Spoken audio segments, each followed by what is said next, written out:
Eh bien, bonsoir et bienvenue donc à l'école de la SRF. Cette école de la SRF qui s'appelle, c'est la deuxième, le cinéaste dans le plan, où voilà, on va parler un peu avec des réalisateurs qui jouent également dans leurs films. Pour nous en parler, on a réuni un plateau merveilleux, puisqu'on a Brigitte Rouen qui on fait le plaisir d'être là. Et non, Jean-Pierre Daroussin, Bonsoir. Samir Ghezmi et Nicolas Maury. Bonsoir. Bonsoir. Super. Donc voilà, l'idée c'est un peu de parler du processus qui vous a amené à faire des films dans lesquels vous jouez. Vous êtes tous acteurs à la base, avant d'être réalisateur. Vous avez commencé par là, c'est le point que vous avez en commun. Ensuite, Brigitte, tu as fait des films où tu étais actrice et d'autres dans lesquels tu ne jouais pas. Et sinon, et vous trois, les garçons, comme je vais dire, vous jouez dans le seul film, le seul long métrage que vous avez réalisé. J'aurais voulu commencer un peu en pensant à l'idée, et peut-être par toi, Brigitte. Quand l'idée d'un film vient, est-ce qu'elle vient avec l'idée de jouer dans le film? Est-ce qu'elle vient avec l'idée d'un personnage? Ou est-ce qu'il y a plusieurs modèles? Je Alors, commence par Outre-mer, ouais, qui est un film très personnel. qui est un film Enfin, qui comment? est un film personnel, qui est un film un peu autobiographique. Un peu... Ah oui, oui, ils le sont tous un peu, mais comme Oui. dirait Piala, tous nos films sont autobiographiques, Biographique. Masso Menos. Alors, euh, j'ai réfléchi ce matin. Toute ma vie, j'ai dit que je m'écrivais pas de rôle, en interview en tout cas. Ouais. Et puis ce matin, je me disais quand même, si je suis honnête, voilà. En fait, je me souviens que j'avais fait une promotion en même temps que... on connaît qu'elle. Ça fait rien. Trop belle pour toi, la moche. Josiane Balasco. Josiane Balasco. Voilà. Ma chère Josiane, avec qui j'ai travaillé, avec qui je suis vaguement copine, euh, disait, moi je m'écris des trucs parce que sinon personne ne me les donne. Bon. Et moi je disais, ah ben non. Et j'ai toujours dit, ah ben non, j'écris une histoire. Et puis, tout d'un coup, je me dis, oh ben celui-là, ça serait bien pour moi. Enfin, celle-là, en l'occurrence, ça serait bien pour moi. Et j'ai toujours fait ça, c'est-à-dire que dans Outre-mer, on était 3 sœurs. Il n'y a pas de hasard, on est 3 sœurs. Dans ma vie, je suis 3 sœurs. Au début, on avait 14 personnages. Enfin, c'était compliqué. Finalement, on a réduit à 3 sœurs. Et puis, les autres faisaient office d'eux. Et je me suis dit, oh ben, je jouerais bien la dernière, en fait. Celle qui me ressemblait le plus, c'était la dernière. Mais même si j'étais beaucoup plus jeune, j'étais quand même plus assez jeune pour jouer la dernière. Donc, comme j'avais demandé à ma copine Garcia, uniquement parce qu'elle était ma copine et pas parce qu'elle était connue, de jouer dans le film, d'ailleurs, c'était l'époque bien heureuse où on pouvait claquer la porte d'un producteur qui disait, je veux pas que tu joues dans le film. Je dis, c'est pas grave, au revoir. Je suis partie. Aujourd'hui, c'est plus possible, ce genre de choses. Et donc, bon, voilà. Donc, on s'est quand même dit, même si Isabelle Adjani, qui nous a donné l'avance, ce qui n'était pas prévu, a dit, mais c'est un film d'époque, on s'en fiche, elles sont à la mi-temps du rôle, parce que ça va être sur 17 ans, voilà. Joue donc. Et qu'est-ce qui joue d'autre? Je dis, bah, alors, dans ce cas-là, il y a Nicole aussi, et j'avais prévu pour Nicole l'agricole. Parce que Nicole jouait toujours des bourgeoises très chics et tout ça à cette époque. Et puis, bon, Deneuve ayant refusé, Nicole m'a dit, bah, je vais jouer la vieille, la grande. Et puis, tu vas jouer la seconde, et puis on va prendre une petite. Et voilà. Et donc, les rôles se sont transvasés comme ça, alors que celui qui était vraiment inspiré par moi, c'était un autre. Voilà. Ouais. Ça, c'est pour le premier film. Le deuxième, j'étais très contente d'avoir fait un premier film où on avait quand même... Enfin, j'en garde un souvenir en chanteur et en chanté. Ce qui est faux, évidemment, d'une certaine façon. Mais c'était tellement agréable que de faire son premier film... Hein, vous allez peut-être me contredire, mais c'est tellement merveilleux que c'est un rêve. Et du coup, on prend le virus et on se dit, allons-y pour le second. Et le second, le sujet réclamait que ce soit moi qui le joue. Mais je ne l'ai pas écrit pour moi pour autant. Je me disais, on verra bien. Puis j'écrivais des trucs, franchement, je me disais ça, aucune actrice le fera. Je l'ai proposé à Nicole, qui m'a dit, ah non, moi je défèque pas sur un palier. J'ai dit, bon, mais toi tu peux faire ça, mais moi je peux pas le faire. Et ça, franchement, j'ai dit, d'accord, mais tu sais qu'il y a des minuteries. Bon, enfin, bon, bref. Du coup, je l'ai joué. Et après... Et donc, tu l'as joué après l'avoir écrit. Enfin, tu as décidé de le jouer après l'avoir écrit. Ah oui, oui, là aussi, je ne savais pas. Mais évidemment, j'écrivais beaucoup d'après mon expérience, on va dire, d'une certaine façon, en mettant un curseur un peu fictionnel, parce que sinon ça devient sordide à chaque fois quand même. Hein. Et puis le troisième, c'était quoi? C'était Travaux. Alors là, c'était beaucoup plus compliqué. Le premier producteur m'a dit si vous jouez dedans, je le produis pas. Et là, j'ai senti que comme j'arrivais pas à faire mes films, il se passait quand même 5 ans entre chaque film, c'était long. J'ai dit bon, d'accord, qui tu veux? Et puis on est tombé sur Christine Scott Thomas. Il n'a pas réussi à faire le film pour autant. Et Christine d'ailleurs m'en veut encore en disant mais avec Carole Bouquet, tu trouves de l'argent. J'ai dit non, j'ai changé de producteur. Et toi, tu étais parti sur un autre film. Donc voilà, j'ai fait avec Carole. Quand Carole est arrivée, le producteur, j'avais déjà claqué la porte et Humbert Balzan m'a joyeusement récupéré. Et il n'a pas dit fais-le. Alors que dans le second, il avait dit si c'est pas toi qui le fais, je le produis pas. Ce qui était quand même très gentil. Il s'épargnait un salaire. Voilà. Il faut dire les choses comme elles sont. Voilà. Mais donc Travaux, tu l'avais écrit en pensant à toi pour le coup. Pour le coup, oui. Et tu l'as casté ensuite. Voilà, oui.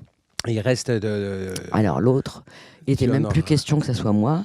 Ah, oui. J'avais compris que c'était fini, que Woody Allen, mon rêve, Woody Allenien de jouer dans tous mes films était foutu. J'avais joué dans mon court-métrage aussi. Mais il y a des bonnes raisons à ça. Mon court-métrage, c'était l'histoire d'une fille enceinte qui faisait des passes pour le minimum syndical du cinéma parce que personne ne voulait la faire jouer. Et donc c'était moi puisque j'étais enceinte jusqu'aux yeux. Voilà. Le deuxième, voilà. Le troisième, voilà. Après, entre-temps, j'ai fait un film pour Arte. Et là, en dehors du fait que j'avais assez envie de le jouer, c'était une commande, mais quand même, on a travaillé que dans des caves, que dans des milieux difficiles. C'était en 2000, et la rue Mira à l'époque. Donc on avait des gardes du corps. Carrément. Et moi, je me maquillais comme je pouvais dans les escaliers. Il y en a un qui s'est fait tabasser, on a été à l'hosto. Enfin non, c'était quand même compliqué. On avait un camion pour se sauver. On volait des plans. En fait. Donc là, je me suis dit, je vais demander ça à personne. J'avais pensé d'ailleurs à Ariane à un moment, et puis, ou à quelqu'un comme ça. Et puis je me suis dit, même elle ne va pas accepter. J'étais assez contente de le faire, en vrai. Voilà. Et le dernier, donc ça, c'était pour le cinéma. Donc il était hors de question, sans même le dire, que ça soit moi qui le joue. Hélas.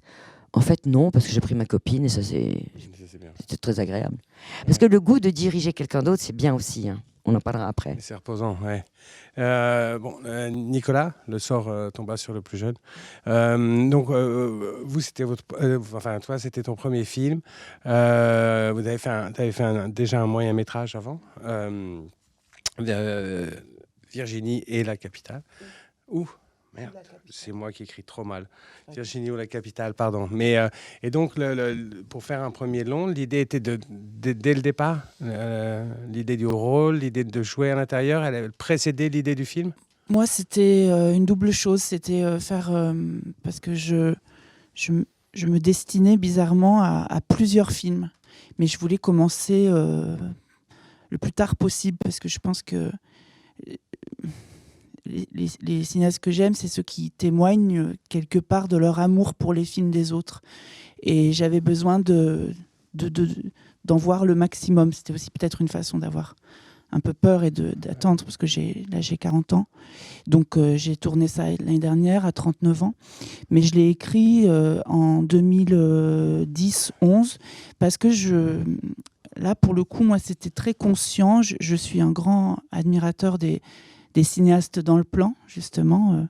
Je suis un admirateur du travail de Brigitte, du travail des premiers films de Nanni Moretti, des films de Montero. Et je trouve qu'il y a quelque chose là-dedans qui évacue, pour moi, tout narcissisme.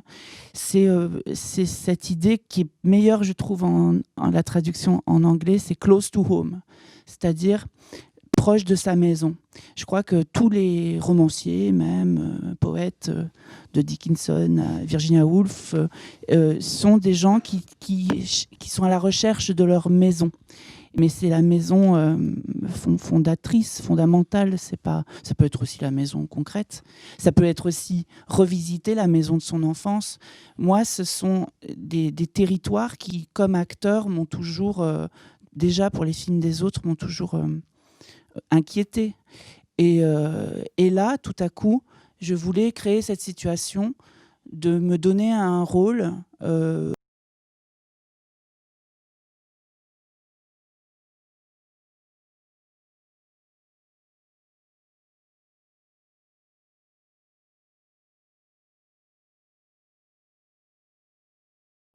parce que moi, je ne suis pas du tout centrale dans le cinéma français et j'en suis très heureux. Je suis plutôt dans la marge, mais dans la marge volontaire, je dirais presque. Dans l'indépendance, peut-être aussi. Dans mon parcours d'acteur, on m'a proposé de rentrer à la Comédie Française, on m'a proposé...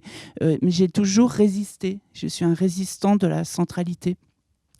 Et donc là, c'était l'occasion de mettre au centre ce que j'ai aimé dans le cinéma des années 90, de passant par Wofsky, par les premiers Desplechin, c'est des personnages dont l'idéal n'était pas de bâtir une vie. C'était dont la fissure était centrale et au centre du plan. Donc j'ai voulu créer ce personnage de Jérémy Meyer, close to home, close de ce que mon état de garçon avait vécu. Et pour moi,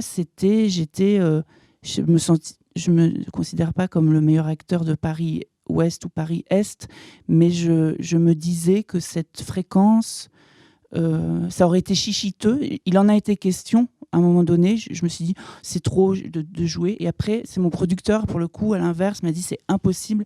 Ce film sans cette situation d'être dans le plan puis dehors, comme une situation d'auto-hypnose finalement, où on est là, mais on est aussi dans la salle, cette espèce de latence du regard, créer effectivement mon geste de cinéma. Et donc du coup, ça c'est devenu, après en travaillant avec... j'ai d'abord écrit tout seul, puis après avec Sophie Filière, parce que je voulais coller à ça une chose qui, moi, m'anime dans le cinéma français, c'est l'art de la conversation. Souvent, on dit, les films, il faut qu'ils racontent quelque chose, il faut le fameux film à sujet, le sujet bien traité. Je suis aussi en commission du CNC, donc je les connais, je suis membre du CNC, je les connais, les scénarios, et je les connais aussi comme acteur. Et ce cinéma-là est certes bien, mais c'est une partie du cinéma. On a une chose qui vient depuis Molière, c'est aussi l'art du dialogue, tout ça. Et donc, je voulais faire se rencontrer deux choses, c'est-à-dire la structure, cette chose parfaite, imparfaite, qui est se filmer soi-même, ce que ça veut dire comme écriture, accolée à, évidemment, l'autre, et pas que moi dans le film, des personnages très écrits, très soucieux de la formulation du monde, de formuler. Voilà. Mais donc le personnage de Jérémy Meyer, il précède l'idée du film? C'est vraiment l'idée d'un personnage d'abord? Oui, c'est un peu comme j'avoue, à ma mesure, un petit manifeste, parce que on peut les compter, les films où les héros masculins n'arrivent pas avec un casque de moto, ne payent jamais le café à la fin de la conversation, et cette idée de la masculinité... premier rôle, c'est-à-dire les épaules, la voix qu'il faut, la voix placée. Voilà, il me semble que je le vois dans la vraie vie. Hein. Ça n'est pas représentatif de tous les hommes que je rencontre, et c'est pas lié forcément à leur sexualité, bien au contraire. Donc, il me semblait comme un manifeste de moi, où j'en étais comme dans mon écriture de mon histoire d'acteur, on va dire, peut-être comme si j'allais faire une huile essentielle de mes présences que j'ai fait avec d'autres cinéastes, mais là de le mettre au centre et puis de me regarder peut-être par là où je n'avais pas été regardée et regardable par les autres. Et il me semblait que cette absence si je suis très honnête, souvent je fais un peu des chichis pour les films des autres, pour leur plaire, parce que je veux toujours... moi, il n'y a rien... personne que je mets plus haut qu'un cinéaste quand je travaille avec lui. Donc je veux toujours lui plaire, en vrai. Et là, moi, je voulais pas me plaire. J'étais très dure avec moi, comme j'autoriserais, ça se trouve, personne à être dur avec moi. Mais ça, c'était intéressant comme situation concrète d'artiste, j'ai envie de dire. Enfin, on n'ose plus dire artiste aujourd'hui, mais oui, bon, enfin, on fait pas non plus. Voilà, en tout cas c'était une fenêtre hyper intéressante. J'espère qu'elle le sera pour les autres, parce que je ne fais pas les films pour moi. Mais il me semblait que ça aurait été chichiteux de ne pas. Ouais, je comprends. Mais Jean-Pierre, du coup, je passe à toi. Est-ce que c'est aussi le sentiment de ne pas avoir été regardé ou de s'offrir un rôle qu'on n'aurait pas pour...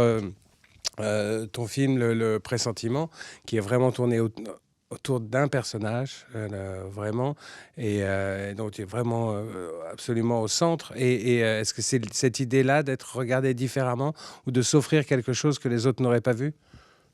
Non, pas du tout, parce que vraiment, j'ai pas. C'était vraiment l'idée de rencontrer ce que c'était que la mise en scène. C'était ça qui m'intéressait. Et d'ailleurs, je ne pensais pas du tout à jouer le rôle. Ah oui. C'était pas, je pensais pas que je pensais pas le faire parce que je suis avant tout acteur et que je sais qu'un acteur peut apporter de choses auxquelles on n'a pas pensé. Qu'est-ce que c'est qu'un autre corps? Qu'est-ce que c'est que quelqu'un qui d'un seul coup a une interprétation auquel qu'on n'avait pas soupçonné. Et j'avais vraiment envie de rencontrer un acteur en travaillant sur ce film. C'est ce que j'avais prévu. J'ai travaillé le rôle. D'ailleurs, je me suis même mis une perruque pour m'imaginer que j'étais quelqu'un d'autre, vraiment, que c'était pas moi. Parce que je n'avais pas envie de travailler avec moi comme acteur, je n'avais pas envie d'être confronté à moi au montage, pendant des heures et tout ça. Je n'avais pas envie de ça. J'avais vraiment envie de faire l'expérience de la mise en scène. C'est ça qui m'intéressait. C'est pour ça que j'ai fait ce film-là. J'avais envie de savoir si j'en étais capable. Voilà. J'avais fait un court-métrage déjà pour avancer là-dedans. Et puis parce que c'était le résultat de conversations avec des camarades, avec des amis qui font du cinéma, ou sur les films, et où des producteurs m'ont dit « Mais vas-y, pourquoi t'en fais pas un, toi? Vas-y ».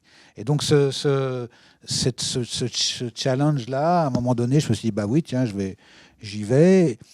Comme il y avait cet auteur Emmanuel Boff que j'ai toujours eu dans ma tête, me dire « Tiens, j'aimerais bien travailler sur un texte d'Emmanuel Boff ». Donc je me suis lancé, j'ai écrit le scénario, l'affaire a commencé à se monter, il avance sur recette, machin comme ça, et jusqu'à très longtemps, jusqu'à avant de commencer, vraiment j'ai cherché et j'ai travaillé même avec d'autres acteurs. Travailler avec d'autres? Oui, enfin, en tous les cas, j'avais proposé à d'autres acteurs et tout ça. Autour de moi, je dois reconnaître que les producteurs me disaient « Mais fais-le toi, fais-le toi ». Mais moi, vraiment, j'avais envie de vivre cette expérience-là. Je suis toujours de l'autre côté et j'avais donc envie de me consacrer complètement à être derrière la caméra et pas faire autre chose. Moi, c'est une anecdote complètement stupide et enfin un peu idiote de ma part qui a fait que finalement, je me suis décidé. Il se trouve que un petit peu... c'est vrai que je trouvais pas vraiment, ça marchait pas totalement. Enfin bon, j'étais pas totalement. Puis je m'occupais plutôt de distribuer les autres rôles, c'est un peu fastidieux quand on est acteur de faire le casting. Je trouve ça absolument atroce. C'est vraiment une période que j'ai détesté. Choisir des acteurs, c'est affreux. Et donc, bref, mais je mettais de côté toujours cette idée. Je savais qu'il y en aurait bien un, que je trouverais bien quelqu'un qui allait le faire. Et puis je vais voir, à ce moment-là, il est sorti un film qui s'appelle Sideway. Oui, bien sûr. Sideway, qui était... Voilà, d'Alexander Payne. D'Alexander Payne, voilà. Mais je ne savais pas qu'il était d'Alexander Payne. Et pendant tout le film, j'ai cru que c'était l'acteur Paul Giamatti, qui était celui qui avait fait le film. Et donc, en voyant le film, et en croyant... Et comme après, on me dit, mais non, c'est pas lui qui a fait le film, c'est Alexander Payne. Et je me suis rendu compte qu'en voyant le film, le fait de croire que c'était lui qui avait écrit et qui avait réalisé le film m'avait fait adhérer encore plus au propos du film. M'avait fait rentrer encore plus dans le personnage et ça m'avait touché que ce type raconte cette histoire-là et qu'il veuille qu'à travers son corps, qu'à travers sa voix, qu'à travers ses émotions et sa traduction des émotions, que ce qu'il voulait raconter passait. Voilà, c'est ce close to home dont tu parlais tout à l'heure. Je l'ai ressenti alors que c'était faux. Mais du coup, ça m'a donné l'idée. Je me suis dit l'impudeur qu'a Giamatti à l'intérieur de ça, de se dire voilà, il ose se montrer, il y a quelque chose de une force là-dedans. Voilà. Et donc ça m'a convaincu de me dire si les gens pensent que je me suis senti légitime à le faire complètement, moi, à me mettre, parce que quand on fait pas mal de films, tout ça, et que sur un tournage, vous dites au chef-op, au chef électro, au machinot, je vais faire un film, ah ouais, c'est toi qui vas jouer dedans. Et on sent qu'il y a une espèce de... Il y a un regard. Et donc, voilà, l'acteur qui fait son film pour justement être regardé d'une façon où vous n'êtes pas regardé. Et c'était justement ce que je voulais pas. Mais, d'un seul coup, je me suis dit, c'est pas pour ça que je le fais quand même pour les spectateurs et pour que les gens adhèrent encore plus. Finalement, si c'est moi qui porte ce propos-là, j'ai l'impression que les gens vont être encore plus touchés par l'histoire de ce mec. Voilà. Et donc, c'est ça qui m'a décidé à me dire, bon, bah, c'est moi qui le joue. Voilà. Et Samir, puisqu'on fait le tour un peu, c'est ton film Ibrahim qui va bientôt sortir, dès qu'on réouvre des salles. Mais dès qu'on réouvre les salles, en fait. Un peu plus tard. Mais tant mieux. Parce que on en parlait tout à l'heure, c'est compliqué. Et donc voilà, toi, tu te donnes pas le premier rôle dans ce film. Le film s'appelle Ibrahim. Ibrahim, c'est pas toi. Mais c'est moi. Pardon ? Je dis alors que alors c'est moi que c'est en toi. partie. Oui, c'est ça. Mais donc, donc cette idée de jouer à l'intérieur, elle précède l'idée du film. Il y a quelque chose d'autobiographique là-dedans. Est-ce que cette idée-là de faire quelque chose d'autobiographique et de jouer à l'intérieur, est-ce que c'est une envie qui précède l'envie de réaliser ou elle vient de là ? D'abord, la genèse d'Ibrahim, c'est un court-métrage qui s'appelle C'est dimanche, qui raconte le rapport un peu, pas conflictuel, mais enfin, rapport inexistant entre un père et un fils qui vivent sous le même toit et qui se connaissent pas, en fait. Et au départ, l'obsession, l'envie, le désir, c'était raconter ça. Après, le gamin dans le film a 13 ans, dans le court-métrage, et il n'était pas question que je le joue, j'étais trop vieux. Et j'ai cherché un acteur pour faire le papa, parce qu'il n'était pas du tout question que j'avais vraiment, c'était très clair pour moi au début, le court-métrage, j'avais vraiment envie d'être derrière, j'avais envie de ne pas m'encombrer, de jouer. Enfin, c'était ma première réalisation, enfin, j'allais pas me rajouter des problèmes. Je sentais que... Déjà, oui, je sentais que déjà, il y avait du lourd à... Ensuite, ce court-métrage-là s'est fait, et puis j'ai écrit, enfin voilà, et je suis arrivé à Ibrahim. Et là, Ibrahim, il a été question à un moment que je reprenne le même acteur qui jouait le papa dans mon cours. Mais le temps est passé. J'ai mis 10 ans, en fait, entre le court-métrage et le long-métrage. Donc, c'était une période un peu, si je suis honnête avec moi, un peu compliquée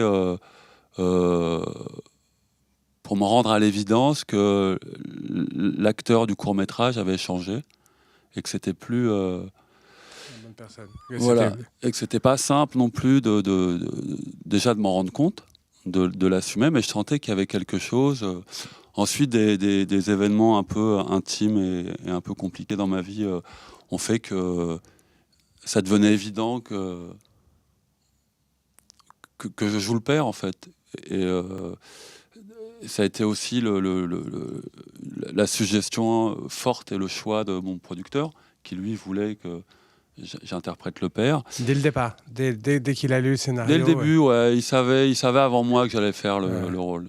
Moi, je savais pas que j'allais. Et vraiment, au début pendant l'écriture, je pensais vraiment pas que j'allais jouer. Puis je trouvais que j'étais pas le rôle, mais ça et là, on lisait, enfin des très proches qui me disaient mais tu vas finir par faire le rôle, mais non. Enfin bref. Et entre le conscient des choses qu'on fait et l'inconscient, l'inconscient prend le pas. Enfin, ce que je veux dire par là, c'est qu'il y avait une grande partie de moi qui savait qu'il allait faire le rôle, mais j'étais pas en phase avec jusqu'au moment où, oui, il y a eu des événements un peu dramatiques dans ma vie qui ont fait qu'il fallait que je joue le père. Et aussi l'aspect extrêmement pratique qui est l'histoire d'un gamin totalement cerné par son père, totalement fliqué, embrigadé, emprisonné. Et je trouvais que ma position de réalisateur et de père en plus allait servir le propos et allait acculer le gamin en fait. J'étais tout le temps derrière lui en fait. Quand j'étais pas le réalisateur, j'étais son père. Et du coup, je crois que ça a provoqué des choses. C'est chez Abdelrani qui joue Ibrahim. Je sais pas si je suis clair en fait. Pardon ? Si, très. Très. En fait, ce que j'ai l'impression de comprendre, moi, c'est qu'il y a... Enfin, je sais pas, c'est un vieux truc. On me disait, tu vas voir, écrire, c'est un boulot, et réaliser, c'est un état. Et qu'il faut rentrer dans un certain état pour réaliser, pour pouvoir se regarder. Est-ce que ça n'a pas été de jouer, alors vous avez vraiment l'habitude de jouer, mais de jouer en même temps qu'on réalise, est-ce que ça ne fait pas sortir? Comment on passe d'un côté à l'autre de la caméra? Est-ce que ça, on a vraiment les deux casquettes en permanence, ou on en change quand on passe, quand on regarde la scène ou quand on la tourne? C'est-à-dire on a déjà le costume, alors on n'a pas le costume du metteur en scène. On est maquillé, on est costumé. Mais tout ce que j'ai entendu me paraît parler haut et fort, quand même, de l'intime. Ouais. Moi, je suis restée un peu comme ça parce que je voulais pas aller dans l'intime. Mais c'est vrai que, venant du théâtre, par exemple, moi, j'ai énormément joué au théâtre, des grands rôles avec des grands metteurs en scène, contrairement au cinéma. Et donc, au théâtre, en plus, les grands metteurs en scène, c'est surtout les Allemands, c'est... Voilà, on est d'une soumission absolue, et avec quand même on s'aperçoit que s'il n'y a pas cette soumission-là, c'est bizarre ce que je vais dire, mais tout s'effondre. Parce qu'ils font un maillage, en fait.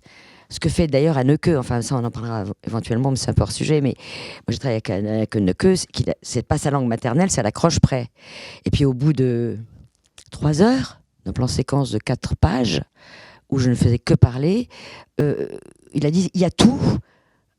Enfin bon, bref, c'est pas le moment de parler de ça, mais il y a tout. Et Isabelle Huppert qui faisait, ah oui, d'accord, voilà, a dit, on peut essayer d'en faire une libre. Et il a dit, bien sûr, c'était l'heure du déjeuner, allez-y, on était là depuis 8h du mat, on a été libre, on était nuls. C'était je te cause et tu me réponds. Il n'y avait plus le fil, il n'y avait plus la guinde au-dessus du précipice, il n'y avait plus tout ça. Quand on est les deux, alors il y a des avantages, c'est-à-dire que nous-mêmes, comme les acteurs sont quelquefois un peu chiants pour des raisons respectables. C'est-à-dire, leur copine les a fait chier la nuit, enfin leur amour les a fait chier pendant la nuit, donc ils n'ont pas dormi, ils savent pas leur texte aussi, ils sont en panique, enfin bon. Tandis que nous, quand on est nous-mêmes metteurs en scène, enfin en tout cas moi, j'obéis à moi-même, bon déjà. Mais l'histoire du regard, je reviens au théâtre, l'histoire du regard, au théâtre c'est très frustrant, enfin j'ai adoré ça, hein. C'est jouissif, c'est immédiat, mais c'est sur... Enfin, bon, je fais des truismes là, mais en tout cas, hop, on traverse le tout. On plonge dans la piscine jusqu'à la fin de la course. On est renseigné que par les notes du soir ou les directions du metteur en scène, du dramaturge. Je suis d'une époque où il y avait quand même 3 dramaturges pour un metteur en scène. Voilà.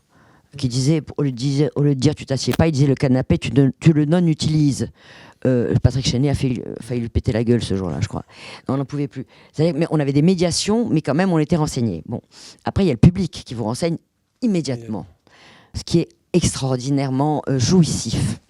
C'est orgasmatique, même, immédiatement. Après, il y a la presse, après, il y a les copains. Les copains, il ne faut pas les écouter parce qu'ils disent... Voilà, enfin, bon. Donc, ils disent quoi, les copains ? Les copains, parce qu'ils disent toujours que c'est bien, ils n'osent pas dire que c'est mal. Ou alors les intimes disent tu as 80% du rôle, ce qui veut dire vas-y, travaille, quoi. Non mais ouais, je veux dire, il faut décrypter. Mais pour les films, c'est pareil. Il faut savoir que les gens qui viennent vous dire c'est formidable, c'est parce qu'ils sont soit en petit comité, soit... Moi, mon premier film, Outre-mer, qui a été à Cannes, je disais, oui, mais c'est les gens qui m'approchent, forcément, ils viennent de me dire des choses gentilles. Et l'attaché de presse m'a dit, tu t'enfermes dans les toilettes après la projection, et tu sors pas tant que tout le monde n'a pas fini de se laver les mains et de parler. Moi, je suis allée chez les hommes, j'ai tout entendu. C'était formidable. Après, j'ai fait la même chose chez les femmes. J'ai tout entendu. Comme ça, mais non, mais il faut savoir, il faut être lucide quand même à un moment. Bon, il se trouvait que ça s'était très bien passé, mais donc c'était tant mieux. Mais si ça avait été épouvantable, ça aurait été épouvantable pareil. Hein. Bon, voilà. Donc le renseignement. Alors, pourquoi est-ce qu'on a besoin du renseignement? J'en sais rien. Mais c'est vrai que quand même. Enfin, je parle pour moi, mais vous n'allez pas me contredire, ou alors mais vos paroles me laissent entendre que peut-être c'est possible qu'on soit d'accord là-dessus. C'est que pourquoi est-ce qu'on fait ce métier-là? Vous avez parlé d'être aimé, pas aimé, d'enfance, de maison, de tout ça. Moi, ça me parle, mais énormément. Ça veut dire que il y a un petit bouquin de Bobin qui s'appelle Une petite robe de fête, je crois, et dedans il y a un chapitre qui s'appelle Regarde-moi, regarde-moi. C'est comme les enfants à qui on enlève les petits trous pour la première fois. Si personne ne les regarde, c'est beaucoup moins intéressant. Et voilà. Donc regarde-moi, regarde-moi était quand même une chose qui vous constitue. Être regardé enfant ou pas regardé enfant ou être très regardé. Enfin bon, tout ça, on le sait. On fait pas divan, mais quand même, on fait un peu divan. Bon. Et donc bon, quand on est au cinéma. Alors au départ, moi, je regardais jamais mon premier film. D'abord, c'était pas la mode, pas de combo, et on tournait en pellicule. Donc il n'était pas question de faire oh bah bon on l'a refait, d'être négligent. C'était un peu comme Paul Vecchiali qui n'a pas un rond. On fait une prise. Alors bon, ça j'ai pas tenu 2 secondes. Mais avec Paul on tient une prise et c'est génial. Ah bah non j'avais dit une prise, on passe à la suite. Je peux vous dire que c'est comme un vol de cigogne qui part tout en même temps là. Tout d'un coup il y a fouf, il n'y a pas des déguisements de mandarine, hein, c'est fini. Chouf, tout le monde part en même temps et c'est épatant. C'est très intéressant en tout cas. Bon et donc là. C'était cette histoire de regard sur lequel je voulais revenir, parce que le théâtre crée une certaine frustration, sauf quand on était arrivé enfin à quelque chose. Au cinéma, on ne peut pas avoir cette frustration-là, parce que maintenant qu'il y a des combos, on voit immédiatement la chose. On avait du temps de montage, on en a beaucoup moins, puisque les machines vont plus vite, donc on nous demande d'aller plus vite. C'est-à-dire qu'on n'a pas le temps. Le temps, moi qui suis quelqu'un de nerveux, j'ai besoin de temps, de calme, pour rentrer en soi-même, pour savoir vraiment si on a fait le bon truc. C'est pas une question de raccord, c'est pas à vous que je vais dire ça, puisque vous savez tous, voilà. Et alors, il y a une question sur l'amour. Parce que, bien sûr que c'est pour être aimé qu'on fait ce métier. Allez, truisme, gros truisme. Mais, quand on joue soi-même, on ne s'aime pas soi-même, enfin... S'il y a des gens qui ont un ego bien constitué, et je trouve ça formidable, et d'autres, quelquefois trop, mais quand c'est bien constitué, c'est vraiment du béton sur lequel on peut marcher peinard, les yeux fermés. Tandis que quand on a un ego un peu flottant, c'est difficile de s'aimer soi-même, franchement. Il y a des acteurs qui ne vont pas au rush parce qu'ils ne supportent pas. Il y a des acteurs qui ne voient jamais les films dans lesquels ils jouent. Je cherche désespérément le nom de celui qui m'a dit la première fois que je me suis vue, j'ai vomi. C'est pas Rochefort, c'est pas Marielle, c'est le 3e. Enfin bon bref, comment Noiret. Qui a dit moi je me suis vue et je suis sortie et j'ai vomi et je suis jamais revenue. Il me l'a dit à moi. Donc je peux concevoir que on se plaise pas parce que la caméra n'est pas une amie, c'est la lumière. Et c'est le regard que nous, on porte sur les acteurs, donc sur soi-même éventuellement, qui procure de l'amour, du façonnage d'un personnage. La caméra, elle n'enregistre que... C'est une machine, elle n'a pas d'affect. Ouais. Et c'est très violent, ça. Donc il faut... Mais on ne peut pas s'aimer soi-même. Enfin, il faut que les autres vous aident à vous aimer vous-même et donc à vous porter, effectivement. C'est nos producteurs qui ont dit beaucoup aussi, vas-y. Comme par hasard, je sens qu'il a fallu à chaque fois être un peu poussé, peut-être un peu moins dans ce que tu racontes, Nicolas. Mais justement, tu disais, il n'y a pas se regarder comme on n'a pas été regardé. Est-ce que justement, après l'avoir fait, tu te regardes différemment ? Non, mais moi, c'est pas que je me plains de ne pas avoir été regardée. C'est vraiment. Non, mais je veux dire, ça comme une plainte. Moi, je le redis pour que ce soit bien clair, mais que c'est pas une plainte. C'est pas une plainte d'enfant qui n'aurait pas un petit jouet, qui se le crée lui-même. Moi, c'est de me dire, je suis un être d'expérience, et c'est de me dire, j'adore dans ma vie que tout soit de l'écriture. parlais de la dichotomie, de la séparation qu'il y aurait quand t'écris, puis après quand c'est un état. Ça me parle pas du tout, par exemple. Par exemple, pour moi, tout doit être une écriture. Et surtout, j'aime les acteurs-auteurs, c'est-à-dire écrivains de soi-même. Tous les acteurs que j'aime, c'est des gens qui s'écrivent eux-mêmes. Et ils n'ont pas besoin d'être cinéastes pour ça. C'est ces destins-là.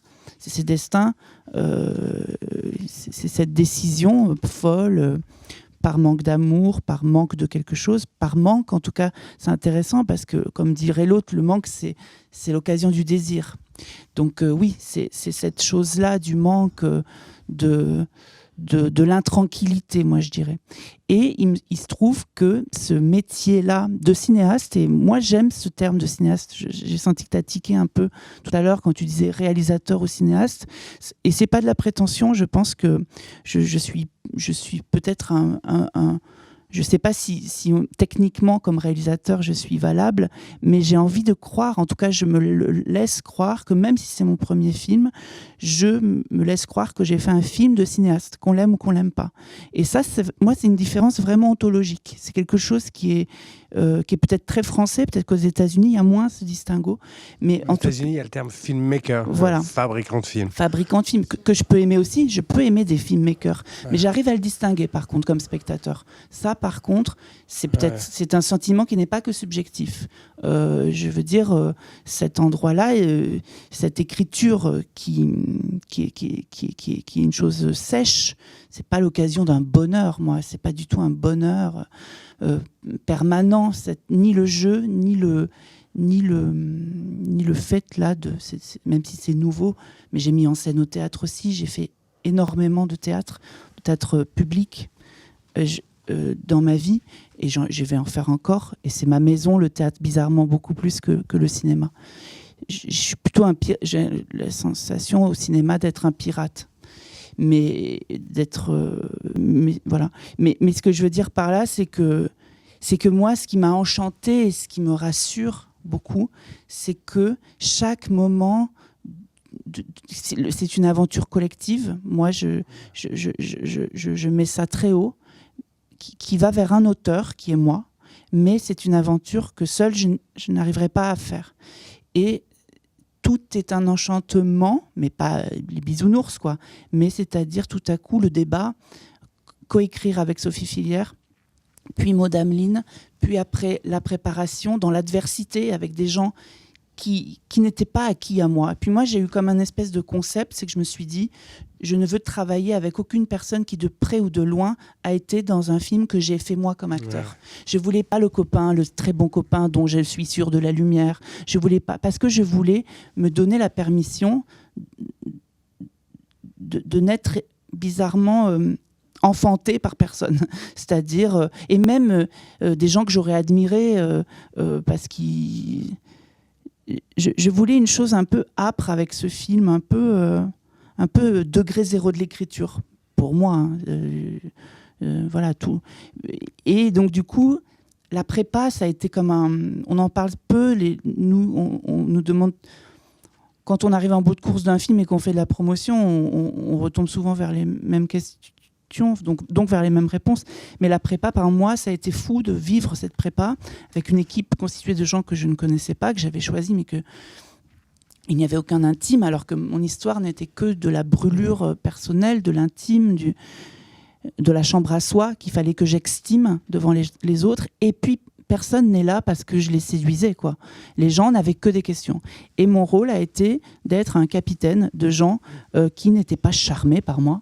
Et donc ça, déjà, ça fait un petit peu grandir et de se dire qu'on n'a pas de précaré. Qu'en fait, tout le monde...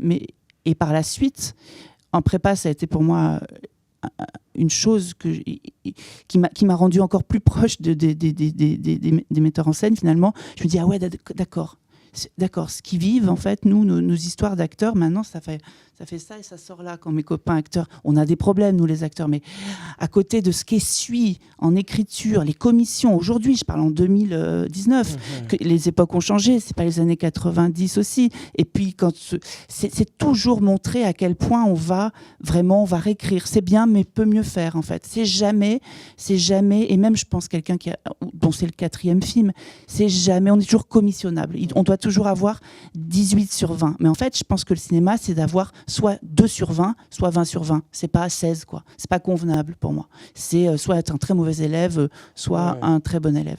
Et donc, ça a été ça. Et après, ça a été l'enchantement du tournage, de cette espèce de chose dingue, parce que j'incarnais une dépression et je voulais, moi comme acteur, parce que je trouve qu'aujourd'hui dans le cinéma français la dépression est un peu à la mode, c'est-à-dire c'est un peu un accessoire, un très beau vêtement, une héroïne dépressive, nanana, trentenaire, on connaît le cinéma mondial, oui, et cette espèce de merchandising de la dépression me coûte beaucoup, parce que je trouve que à incarner, c'est un vrai état très intéressant, je veux dire, et moi j'étais en dichotomie permanente parce que je voulais me filmer accru comme un chien, en fait, je dis un chien parce qu'il y a un chien dans mon film qui est une personne, mais je voulais vraiment me filmer dans cet état chien, cet état sans projet, cet état. Et il y avait cette dichotomie absolue, et c'est devenu un sport, mais vraiment un sport concret, entre, bam, je rentrais dans mes forêts profondes, je lançais mon moteur, je lançais action, et je rentrais dans mes forêts profondes, et puis après, j'en sortais. Et ça, il y avait quelque chose qui était vraiment délicieux dans cette chose qui, en apparence, est opposée. Donc ça, c'était de l'écriture. Et puis la joie de diriger Nathalie Baye, de l'emmener vers un dépôt de soi-même, parce que on connaît un peu la boutique aussi à force, on n'en parle pas, mais on aime la boutique, le bâtiment, d'être acteur. Moi, je ne suis que amour de la personne qui est devant ma caméra, et parce que je veux lui donner du temps. Je veux lui donner cette matière temps, en fait. Donc ça, c'était génial. Et pour aller vite, le montage était une affaire d'écriture absolue.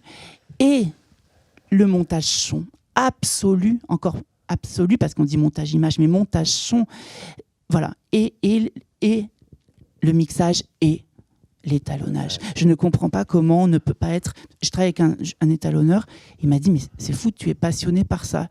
Oui, je suis passionné par la colorimétrie d'une peau. Si c'est opalescent, si la lumière doit être de là ou provenir de là. On peut faire ça aussi avec ces machines-là. Et tout, pour moi, ce qui est merveilleux dans le cinéma, tout est écriture. Toute étape va être écriture. Et ça m'enchante, parce que ça dégage de l'image. Ça dégage de l'image de soi, de toutes ces conneries que je pense être des conneries, parce que moi, dès que je pense à ça, c'est que quelque chose ne va pas. Dès que je pense à mon image, c'est qu'il y a une couille quelque part.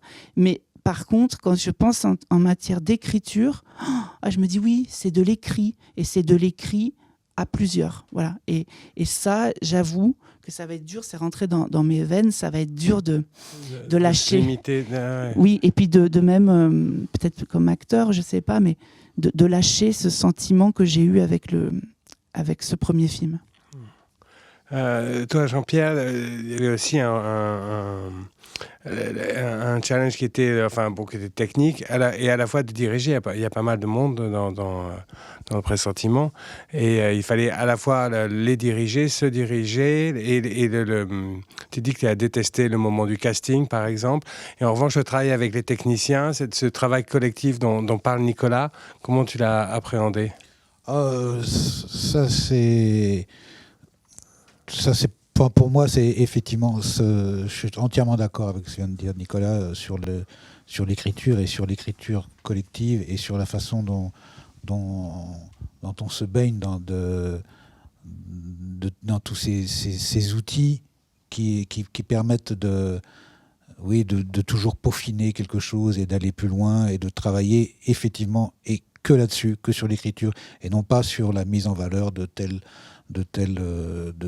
partie de soi-même, ou telle chose, ou telle capacité, ou quelque virtuosité. C'est quelque chose qui ça m'ennuie aussi assez souvent. Mais là, en tous les cas, quand il s'agit d'écriture, ça c'est passionnant. J'ai fait ça pour m'améliorer, En tous les cas, je m'en aperçois maintenant. Je m'aperçois à quel point ça m'a servi de réaliser un film pour jouer au théâtre, déjà aussi, pour maîtriser le découpage de ce qu'on propose au spectateur, la focalisation de ce qu'on propose au spectateur, le moment où on renvoie le regard sur scène, on renvoie le regard sur son partenaire, voilà, tout ça, enfin tout le découpage tous les outils techniques de l'écriture du cinéma, elles me servent tout le temps. Le fait aussi au théâtre, très souvent dans mon analyse de la vie, des choses, du signifiant, des instants, le fait d'avoir intégré cette écriture, qui parfois peut être très très désespérante. Moi, je sais que je regardais des fois chez les rushs, moi aussi j'ai tourné en 35, tout ça, mais les rushs, ils étaient sur je regardais ça et j'étais désespéré quand c'est des petits bouts, quand justement c'est pas de l'écriture, quand ce n'est que des petits bouts, c'est tout à fait désespérant, ça correspond à rien. Et puis je me souviens d'un jour, je marchais et il y a une boutique des établissements de la faïencerie de Gien. Et on voyait un petit bout de terre au début, et toute la progression pour faire un vase.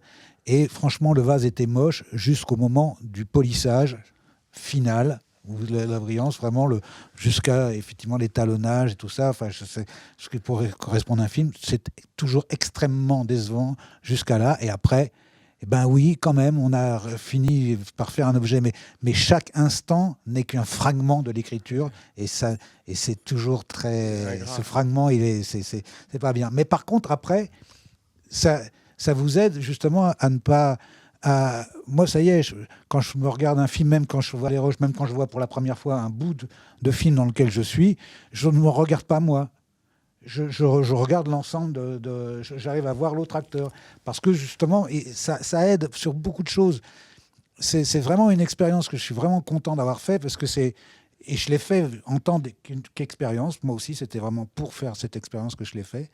Et c'est parce que quand on disait comment on fait pour être d'un côté et de l'autre, et ben c'est vrai qu'on écoute son partenaire encore plus. Parce qu'on regarde en même temps, on est vraiment dans l'écoute très très forte de ce que produit l'autre en face quand on joue. Et la façon dont on joue, dont on répond, elle est tout le temps dans la graduation de cette expérience qu'on est en train de faire, de l'écriture qui se fait sur le moment de la scène qu'on est en train de jouer. On cherche en même temps qu'on joue, et là c'est pas tant, et on ne cherche pas quelque chose à produire, soit quelque chose de brillant parce qu'on a bien restitué le texte, on cherche à produire quelque chose qui est l'écriture de la scène à ce moment-là en même temps. Et ça, après, c'est un avantage formidable. C'est libérateur. C'est très, très, très, très libérateur de pouvoir... et moi, après, je me régale à être acteur depuis cette expérience de mise en scène, vraiment.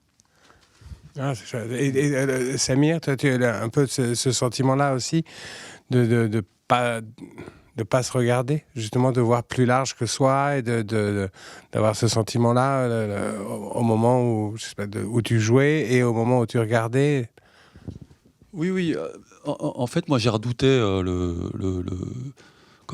quand j'ai su que j'allais faire quand j'allais jouer dans le film, j'ai redouté le moment où j'allais devoir jouer, et surtout j'ai redouté, mais de très loin, l'étape du montage où j'allais voir ma gueule tout le temps, et je savais pas comment j'allais le vivre. Le pressentiment fort que j'ai eu, c'était que j'avais refusé, et puis c'était bien pour l'économie du film, j'ai refusé les combos. Je me suis dit, je vais pas avoir de combos sur le plateau, et je vais gagner du temps, et je vais pas aller me mater toutes les 2 secondes entre chaque prise, me dire plus je vais m'oublier, plus ça va être super, et moins je vais essayer d'être...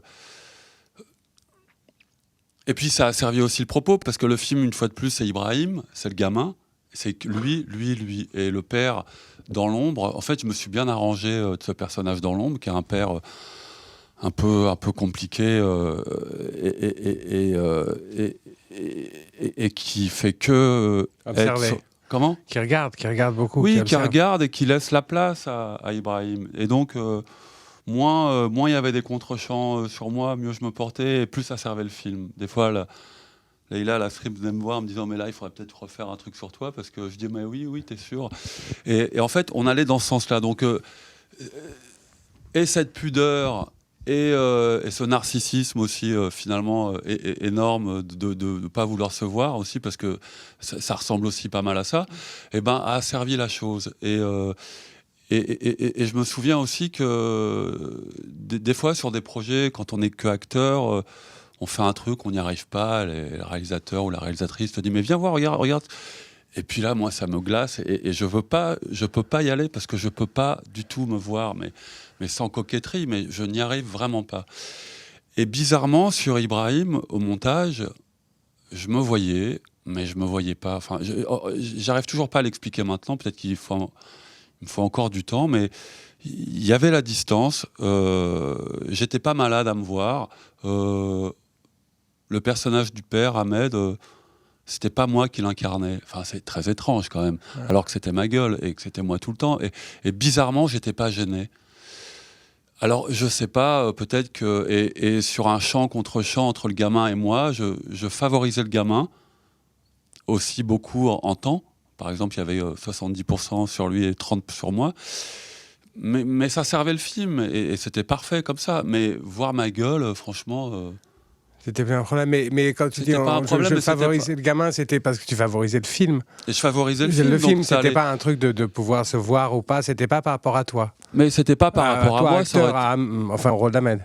Non. Mais par moments, ça m'a servi et par d'autres, je me suis dit que j'avais été trop. Pour le coup, si je suis encore honnête, il aurait fallu que j'ai un regard pour. Sans parler de performance, mais par moments. C'est vrai que quand tu es poussé au cul par un réalisateur qui te dit bah là, vas-y un peu plus, c'est pas mal. Donc il y a quelques lacunes dans le film me concernant, mais je dis ça sans coquetterie, où je suis un peu en dessous parce que je m'en foutais en fait d'être derrière et d'être devant. Et que ce qui m'importait, c'était tous les jours, je regardais la feuille de service et je me dis ah, aujourd'hui j'y suis pas, super. Et aujourd'hui j'y suis pas, super. Et quand j'y étais... j'y allais pas reculons, mais un peu quand même. Et je donnais un peu le minimum, mais je donnais le minimum, mais comment dire, il n'y a pas à chier, mais quand tu as quelqu'un qui te regarde, si le regard est j'allais dire bienveillant et constructif, ça monte en niveau, quoi, en qualité. Alors, il y a plein de choses qui sont vachement bénéfiques quand tu es toi-même ton propre regard, c'est que tu t'oublies un peu, mais au détriment d'une qualité, j'ai envie de dire. Ouais. Est-ce que je suis clair encore une fois ? Oui, mais tu vois ce que je veux dire ou pas ? Ça n'a pas. Oui, on n'est pas meilleur parce qu'on se regarde. Ce que, quand je dis, c'est qu'on est libéré du besoin d'être et de l'angoisse d'être meilleur. C'est-à-dire que on voit bien aussi au montage, il n'y a pas beaucoup de différence entre une prise qu'on pensait un peu ratée et une prise réussie. Et parfois on monte même une prise qui est un peu ratée. Parce qu'au niveau rythme, c'est mieux. Ça marche mieux dans l'écriture. Ça marche mieux dans l'écriture. C'est pour ça que c'est vraiment un truc, je trouve, d'écriture. Et donc, et là, on s'inscrit dans cette écriture. C'est pas tellement en termes de performance d'acteur, parce que si je pense à ça, effectivement, si je regarde le film, mais j'ai même pas envie de regarder le film. Par exemple, je me regarde pas ma performance. Certainement qu'un bon metteur en scène m'aurait peut-être j'aurais été mieux, ça c'est sûr. Mais c'est pas le problème quand on se met devant la caméra. Je crois que c'est pas ça le problème, puisqu'on le fait pas justement pour être bon. On le fait pour raconter une histoire. Moi, en l'occurrence, ce que je voulais raconter, c'était la différence entre les riches et les pauvres. C'était ça mon problème. Je voulais que ça soit palpable dans un film. Ouais. Voilà, je voulais qu'il y ait quelque chose qu'on comprenne de qu'est-ce que c'est que d'être riche et d'être pauvre. C'est quoi voilà, comment ça circule dans ces deux univers-là. C'était ça mon propos. Bon, après, évidemment, c'est bien plus compliqué que ça, mais. Ouais. Moi, je voudrais dire un truc par rapport au théâtre, au cinéma. Je pense que le cinéma, c'est féminin, et que le théâtre, c'est masculin. Ah oui. Explique-nous ça. Mais c'est moi. Hein. C'est physique. C'est-à-dire que quand on est sur une scène, on a les gens, on parle pas spécialement fort, mais même quand on murmure pour que tout le Palais des Papes en Avignon vous entende, quoi. Et c'est jouissif, ça monte dans la nuit, ça, bon. C'est une chose délicieuse. Au cinéma, il faut se laisser prendre. On est aspiré par la caméra. Il faut se laisser prendre. Et se laisser prendre, ça peut être très difficile. Alors, vous parlez du regard des autres metteurs en scène, tout ça. Peut-être que moi, c'est parce que pour le coup, au cinéma, j'ai pas fait de grands rôles, sauf sous mon règne, je veux dire. Ouais. D'abord, j'ai un trac, alors qui est inhibant, ça s'arrange pas avec la. Plus qu'au théâtre. Ah oui, au théâtre, t'es malade comme un chien le soir de l'avant-première, la première, et puis après tu vogues, et parce que les gens tu respires en même temps que toi, tu les fais respirer. Enfin, je veux dire, c'est extraordinaire, c'est une sensation mais sublime, franchement. On a beaucoup travaillé au théâtre quand même. On sait à peu près un peu plus de ce qu'on fait. Et puis en plus, oui, on sait, oui. Tandis qu'au cinéma, moi, je veux plaire à mon metteur en scène. J'ai toujours peur de ne pas lui plaire, ou si c'est une femme ou un homme, de décevoir, de pas, voilà. Et tout d'un coup, j'ai des tracs, mais paralysants. J'ai même pris des choses qui sont illicites pour pouvoir, tout d'un coup, faire du surf, parce qu'on est là pour rigoler quand même. On est là pour se faire du plaisir aussi. Et j'en avais pas. Et puis tout d'un coup, quand je me suis mise en scène, entre guillemets, c'est-à-dire que je me plaçais comme un pion par rapport aux autres, je savais que je me demandais rien. Mais j'étais tranquille comme Baptiste. Ce qui fait que ça donnait une liberté aux autres. Je me souviens sur mon premier film. Alors, le premier film, c'est de l'innocence cadeau, quoi.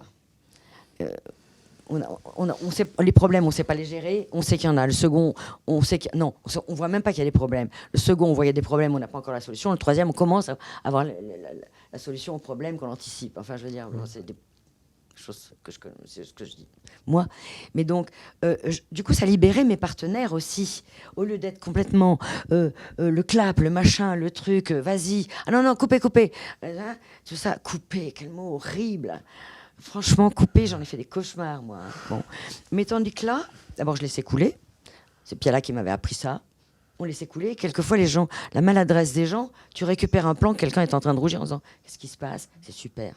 Bon, mais du coup, le fait que moi je sois libre et que du coup je connaissais le texte, quoique sur Post-Coitum je le savais plus, mais bon, sur Outre-mer, en tout cas, je connaissais. Et je me souviens de Nicole Garcia, au bout de 3 jours de tournage, qui me dit mais on a le droit de faire ça?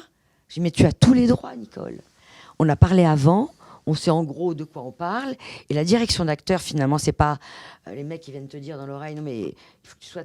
Pleure. Il faut que tu pleures parce que c'est. J'ai lu, elle est très triste. Donc, je dis pas ça, mais je le pense. Pas désagréable, mais je le pense très fort. J'ai lu le scénario, j'ai vu qu'elle est catastrophée, triste, en colère. Les didascalies, c'est pas pour les poissons. Donc voilà. Tandis que là, je trouve que la direction d'acteur, il y a un truc très intéressant, c'est que tu as choisi des gens. La plupart du temps, enfin aujourd'hui, tu les as choisis, mais vraiment choisis profondément. Parce que tu les aimes, et moi j'étais amoureuse de mes acteurs et de mes actrices, ce qui fait que je les tripotais comme des marionnettes pour qu'ils soient plus jolis là, enfin plus jolis, plus machin. Je les touchais, moi qui suis pas tactile absolu, je les touchais tout le temps, je les caressais, je leur massais le dos, tout ça, et je dis à ma copine Garcia qui avait déjà fait son tournage, elle, mais qu'est-ce que je suis en train de faire là? Je tripote tout le monde, les garçons, les filles. Elle me dit ah oui, moi c'était pareil, c'est bien, hein. Bon, et c'est vrai que c'était bien parce que c'est tellement physique, et donc ça donne de la liberté aux autres. Ils se sentent d'abord aimés, regarder avec tendresse, et puis de temps en temps, tu es là, tu chiales derrière la caméra, l'autre fait « Oh, ben c'est que ça doit être bien », ou enfin, tu essayes de pas, parce qu'il faut pas, mais bon, voilà, il faut pas dire tout de suite le verdict, mais quand même, il y avait un truc comme ça de libération. Alors, c'est vrai qu'après, il faut des mises en place. Si on se met en place, on ne se voit pas, ça recommence comme au théâtre. Alors bon, il y a le combo, le fameux combo où on perd un temps fou, où il y a des narcisso-yépes, pour le coup, les acteurs, merci, bonjour, qui viennent se voir systématiquement entre chaque truc. Moi, je mettais combo vraiment à part. Donc, ça prenait du temps pour y aller aussi. Bon. C'est un choix. Mais donc, je prenais... Alors, je suis petite. Donc pour trouver quelqu'un dans mon équipe qui était petit, parce qu'il n'y avait jamais assez d'argent pour payer une doublure. Ouais. Donc alors il y avait les mecs qui passaient quelquefois en pliant les genoux pour prendre la place. Puis j'avais trouvé finalement une stagiaire script qui était blonde à peu près comme moi à l'époque, qui marchait à peu près à ma hauteur. Mais j'avais déjà joué la scène avec les autres, enfin joué. Ouais. Placé, oui. Placé, joué, enfin on savait pas, on était comme ça, il faisait soleil, voilà. Bon. Et puis après, je venais derrière, et la script prenait mes places qu'elle avait bien repérées, et tout ça, et tout ça. Je disais, ah ben non, un peu plus comme ça, un peu plus comme ci, tout ça, voilà. Mais c'est vrai qu'après, on roulait, et la plupart du temps, enfin sur le premier film, je me suis jamais regardée. Sur les autres, sur Post-Coitum, j'étais obligée, on était quand même coincés à deux. Donc là aussi, c'était quelqu'un qui prenait ma place, mais un peu juste pour que je fasse le cadre. Et l'autre me disait aussi, mais j'ai le droit de faire ça. Jamais des acteurs ont autant demandé. Ah, je peux. Mais oui, roule ma poule, quoi. Encore une fois, les acteurs, c'est pas je suis très juste, il y a une autoroute, enfin, une autoroute dans la jungle, une autoroute qui est le film. Et puis il y a des chemins de traverse. Une autoroute dans la jungle, c'est pas mal quand même. Oui, mais tu vois ce que je veux dire, c'est Très bien. pas droit sec, c'est moelleux. Non, mais en terre. Et du coup, c'est juste que quand quelqu'un prendrait un chemin de traverse, c'est-à-dire se ferait une erreur de sens, tu le remets.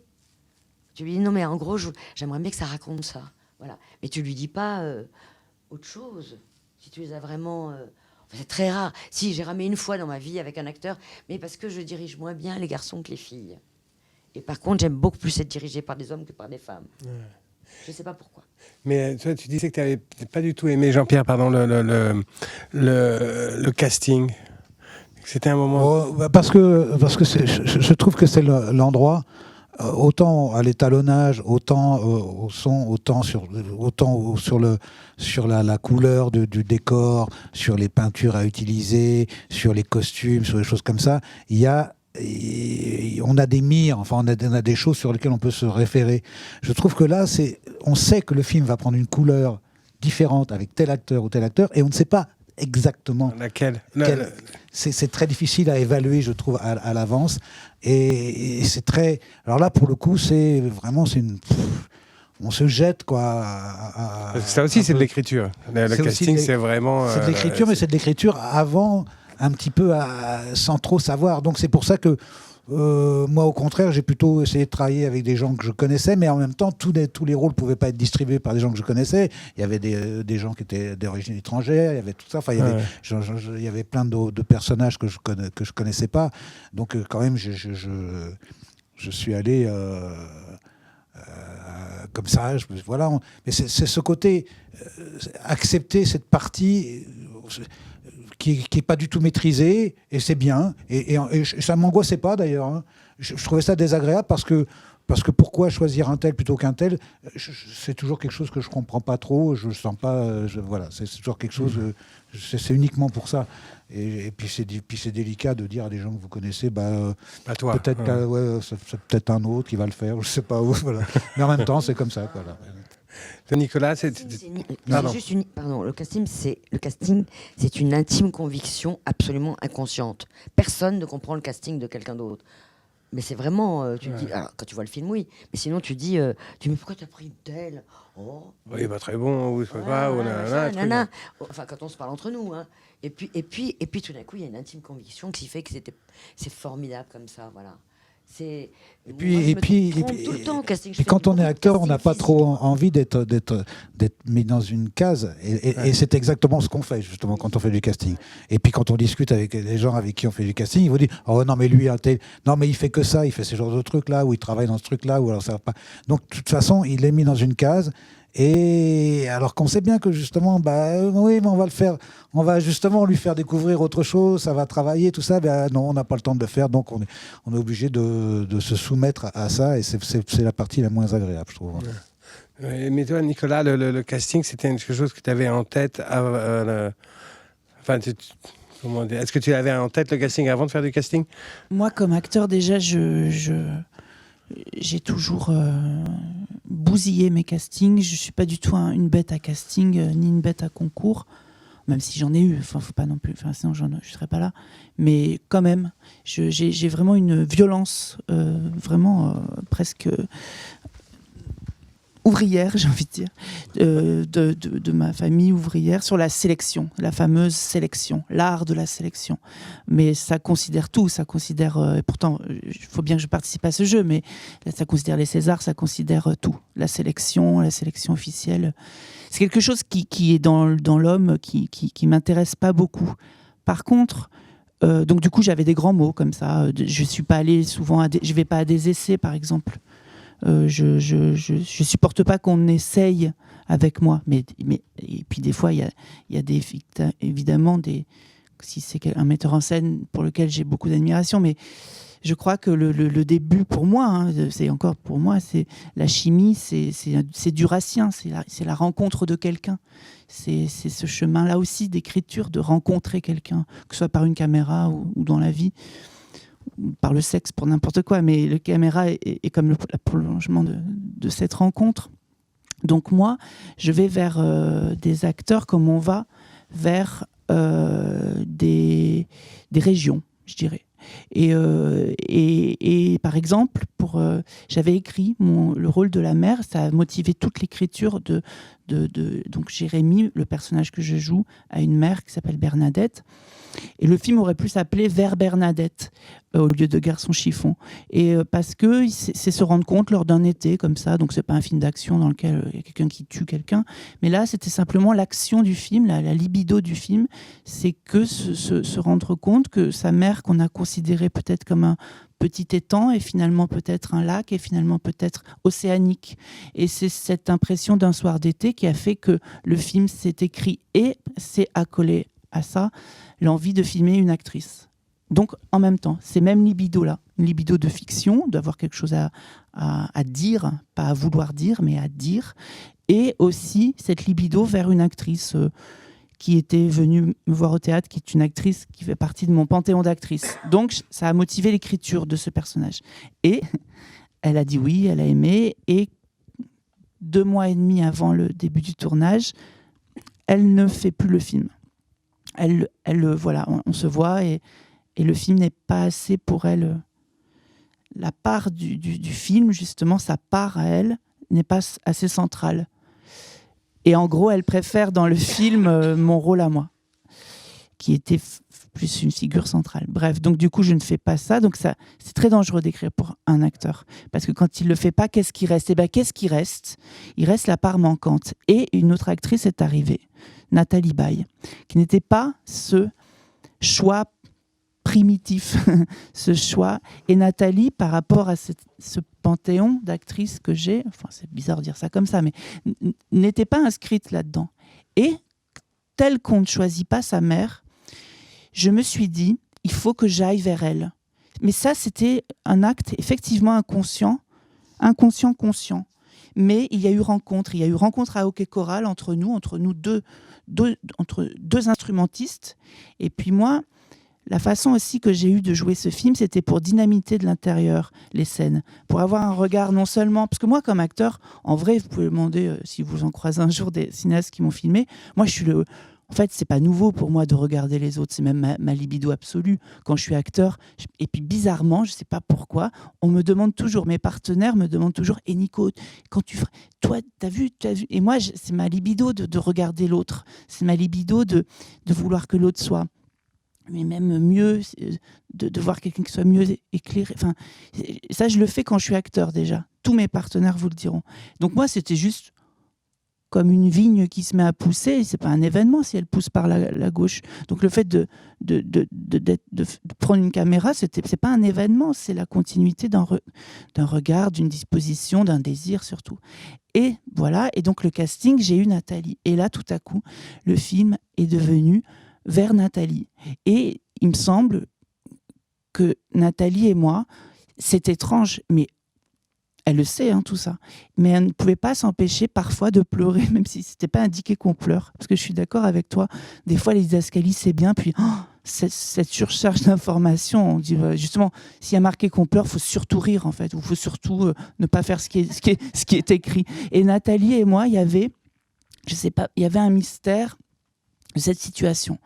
Alors après, c'est vrai, comme dit Jean-Pierre, on va pas se mentir, je sais pas, j'ai pas envie de donner des pourcentages, mais c'est souvent pas tellement poétique ce moment-là. C'est souvent moi, mon amour des choses, c'est l'hétérogénéité. C'est quand un rôle va pas dans un corps. C'est le début, c'est l'occasion d'un accident, c'est l'occasion d'un sens pour moi. Quand quelqu'un rentre pas exactement dans le rôle, le côté oh là là, c'est le bon corps, c'est le bon truc, si je suis très honnête, ça m'endort. J'adore la faute, j'adore même c'est une stratégie aussi, hein, ça, mais de dire tiens, c'est complètement fou d'avoir pensé à cet homme dans ce rôle-là. Et voilà, et moi j'ai fait ce moment, moi qui suis contre les essais et tout, j'ai quand même fait passer des essais pour le rôle de mon amoureux, c'est le seul rôle qui a passé des essais, et pour un jeune homme aussi. Mais là, les essais, je voulais vraiment qu'il se passe quelque chose, pas que pour moi, j'avais envie, j'ai rencontré 6 acteurs. Comme toi, comme acteur ou comme réalisateur? Je voulais qu'il se passe quelque chose pour eux, mais certains, c'est rien passé pour eux, mais je voulais qu'il se passe, que ce soit un peu plus que des essais, même si la finalité était la même. Et voilà, il faut choisir, il faut sélectionner quelqu'un. Mais c'est vrai que ça m'embarrasse. Ça m'embarrasse, surtout quand c'est un premier film. Il faut dire aussi qu'il y a certains acteurs auxquels on pense, qui sont habitués à tant d'argent et qui tout à coup, pour un film un peu moins doté, n'y vont pas. Et c'est leur choix, mais voilà. Ils ne vont même pas à la rencontre, en fait. Donc voilà. Je ne sais pas, c'est une vraie question. Mais nous, comme acteurs, on fait des films et on a été conscients. Je pense qu'on est plus conscient qu'un metteur en scène qui sort de la Fémis ou je sais pas, de ce que ça veut dire d'aller à un rendez-vous pour un rôle et de partir et de laisser cette fameuse fucking porte ouverte derrière soi. On le fait souvent, on dit prenez-moi ou pas. Et donc du coup, j'ai essayé de faire quand même un truc élégant avec chaque acteur que je rencontrais pour ne pas que ce soit pas le coup près, c'est pas toi, tu me plais pas, quoi. Voilà. Mais c'est embarrassant. Et toi, Samir, dans ton film, le process du casting, parce que toi, il y a un mélange de gens d'inconnus et de personnes qu'on est vraiment heureux de retrouver, je sais pas quoi, comme je pense à Marine Canto, je pense à Djemel Barek. Voilà, ça a été un moment difficile, justement, parce que tu étais déjà passé dans du casting. Est-ce que tu étais le réalisateur, l'acteur qui devait jouer Comment tu as appréhendé ça, le casting? Oui, en fait, ça a dépendu. C'est vrai que les choses, tu te les formules pas avant de les vivre. À savoir, je savais pas que ça me. Comment dire? Je m'étais pas préparé à faire passer des essais à des acteurs. Me disais, bah, ce rôle-là, ça serait super si c'est machin, là, et on se rend compte que on a 80-70% des rôles déjà distribués de notre entourage, mais sans faire passer d'essais. Donc jusque-là, tout va très bien. Et c'est super même, parce qu'on propose... souvent c'est réactif, c'est positif, ils sont partants, donc c'est super. Et voilà, il n'y a pas la performance dont tu me parles. Ils sont pas jugés ils sont pas jugés du tout. Mais il y avait le gamin, en fait. Le gamin, j'avais pas envie d'un acteur, bizarrement. J'avais juste envie d'une rencontre. D'une rencontre. J'avais envie de... Non, pas une rencontre. J'avais envie d'une... comment dire...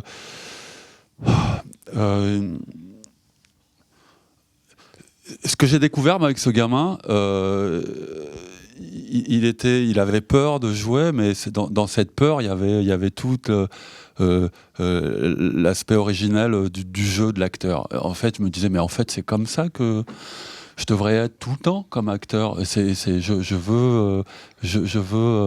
veux tout découvrir comme lui. Je veux ce regard neuf sur chaque instant.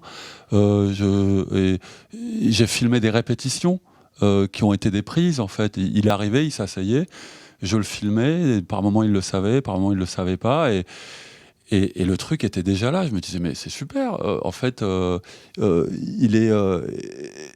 et quand il y avait le contre-champ, j'étais pas à la hauteur de cette spontanéité, de cette fraîcheur, de cette chose derrière laquelle tu cours avec l'expérience que tu as d'acteur. Et plus tu avances, plus je m'agace et que je m'énerve comme acteur parce que je trouve que j'ai déjà fait ça, je l'ai déjà dit ça comme ça, et je me dis putain, mais en fait, et puis plus tu es confronté à un regard en fait, plus on avance, plus on est maso, je trouve, comme acteur, parce que moins on croit le réalisateur, et plus vite tu nous crois, moins il est crédible à nos yeux. Parce que tu te dis, mais en fait, je l'ai mis dans ma poche trop vite, lui. Et c'est chiant, parce que et tu te dis que tu vas te faire chier. Et cet acteur neuf, qui n'a jamais tourné, qui dit ces choses-là pour la première fois, et en fait, tu te rends compte que tu cours après cette chose-là, comme acteur. Voilà, et je sais plus ce que c'était que cette question. On parlait du casting, tu me dis pour 70% c'était prêt, et c'était avec des proches, et donc tu n'as pas eu ce process de sélection dont tu parlais, Nicolas. Mais il y a eu 30% où tu dis que tu n'étais pas prêt à faire passer des essais. Il a fallu quand même que tu en fasses passer, que tu te retrouves, toi... C'était les enfants, en fait, c'était les ados. Les ados, j'ai cherché Ibrahim. Non, les adultes, je crois que j'ai fait passer des essais à personne.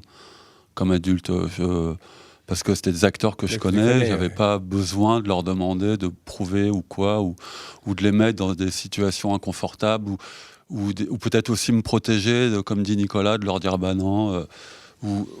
Et en même temps, j'ai beaucoup réfléchi avant. Je savais que quand c'était Florence à qui j'avais pensé, ben voilà, Florence, Philippe Rebaud, pareil. Ouais. Et je tergiversais pas trop, ou alors quand je tergiversais, je me gardais de leur dire, et puis quand j'avais choisi, quand je m'étais décidé plutôt, voilà. Mais j'ai adoré, moi, travailler avec les acteurs. Je passais mon temps à leur demander et à les protéger. Enfin, je passais mon temps à leur dire d'une manière ou d'une autre, regarde, je vais sauter avec toi, on va se mettre tout nus ensemble, d'une manière ou d'une autre, je lui montrais pas comment il fallait faire, pas du tout, certainement pas, mais j'avais envie de prendre le risque devant lui pour qu'il y aille avec moi et le tenir par la main et qu'on se tienne. Comme j'ai envie de travailler quand je rencontre une ou un réalisateur, ouais. Parce que je sais pas vous, mais je trouve ça tellement difficile d'être acteur. Mais tellement, mais de plus en plus, je me dis, mais en fait, on comprend rien, quoi.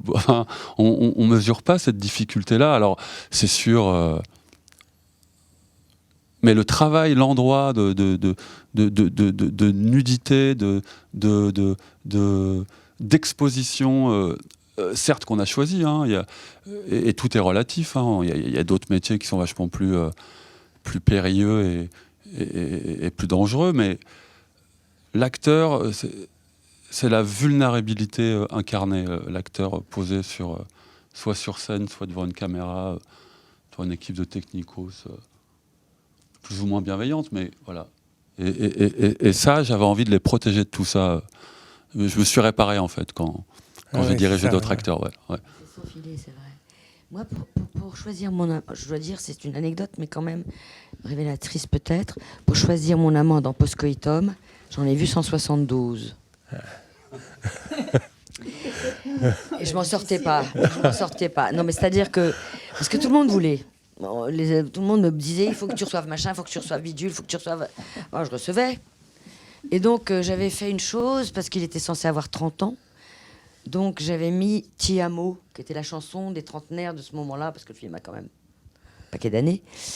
Et je voyais leur tête quand ils rentraient. Et il y en a un qui a dit « Ah, c'est mon premier baiser », et l'autre qui a dit « C'est mon premier baiser », je me dis « À 30 balais ah non, mais c'est son premier baiser, ok. Après, c'est mon premier machin, c'est machin. Dans le garage de mes parents, enfin bon, bref. Donc, je mettais Tiamo, ça marchait à tous les coups, je savais à peu près où ils en étaient de cette connerie de Tiamo, qui est quand même une musique pas possible, que j'ai mise dans le film, bien sûr. Et Bessner, qui à l'époque était plus ou moins mon agent, disait mais Brigitte, c'est Alice de Schindler. Elle y arrive. Il se foutait de ma gueule. Mais effectivement, mais bêtement, encore une fois, moi, je me fais casting physique. C'est-à-dire que j'ai éliminé tous les garçons blonds, déjà, ce qui était idiot.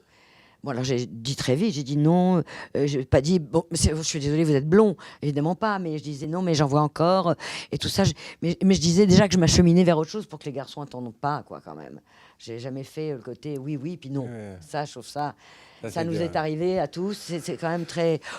Voilà, ce jour-là, il faut prendre du thé avec la couleuvre, quoi. C'est un peu. Mais ça marche dans les deux sens. C'est ce que nous racontait Nicolas aussi, ouais. Qu'une actrice peut aussi avoir ce genre de. Ah oui, oui. Oui, mais non. Oui. Voilà, ouais. Mais ça, il n'y a plus que les yeux pour pleurer. Franchement, on a faut parce qu'on rêve de quelqu'un, on voit déjà et tout ça, c'est terrible. Non mais c'est terrible. C'est un chagrin d'amour presque. Ouais. Mais toi, tu as un truc particulier parce que à la fois tu joues dans la plupart de tes films non. Et dans trois. Et c'est la plupart. Et t'as raison. Et à la fois tu joues et t'as aussi une alter ego quand même qui est Nicole. Bah c'est une alter ego uniquement parce que c'est mon amie intime. Non, mais je l'adore comme actrice, attends. Oui, non, bien sûr. Je ne prendrais pas. Mais quelquefois, je lui fais une mère... Parce qu'elle a comme beaucoup d'entre nous, pas forcément ceux qui sont ici, on a des petites cordes à nos arcs pour, quand on est un peu en panne ou je sais pas quoi. Et Nicole est comme tout le monde, elle a aussi des tics. Elle fait beaucoup des... J'ai dit non, Nicole, non, voilà. Non, pas ça. Et Marianne Bassler, elle peut pas jouer sans les mains, mais je la faisais asseoir sur ses mains. Je lui disais, elle pleurait, elle aimait beaucoup pleurer, elle.